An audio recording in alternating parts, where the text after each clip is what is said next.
Gjykata mbyll derën për Xhoxhën, s'ka rikthim për sendet e sekuestruara.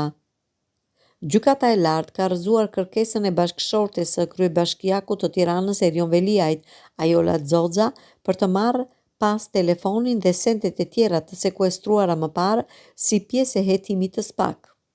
Mësohet se Xhoxha është bërë rekurs, por kjo nuk është pranuar nga gjykata e lartë. Ajola Xhoxha është lënë në masën detyrim paraqitje lidhur me dosjen Veliaj, ku rezultonte se ishte e përfshirë në skema abuzimesh me fondet publike. Sipas SPAK, Veliaj edhe bashkëshortja e tij Xhoxha kanë ideuar, krijuar dhe vënë në funksionim një mekanizëm që ka synuar dhe ka bërë të mundur në praktik marrjen e përfitimeve të parregullta, të cilat burojnë nga fondet publike që administrohen nga Bashkia Tiranë përmes titullarit të saj, me qëllim pasurimin personal dhe familjar përmes veprimeve të kamufluara dhe të kundërligjshme.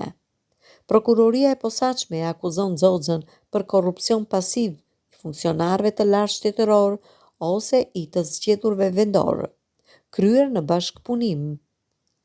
Pastrimi i produkteve të veprës penale ose veprimtarisë kriminale, refuzimi për deklarim, mosdeklarimi, fshehja ose deklarimi i rremi pasurive, interesave privat të personave të zgjedhur dhe nënpunësve publik ose i çdo personi tjetër që ka detyrim ligjor për deklarim. Fillimisht ndaj saj u vendos masa e sigurisë arrest në shtëpi, ndërsa pas seancës së vlerësimit të masës GKKO vendosi detyrim paraqitje.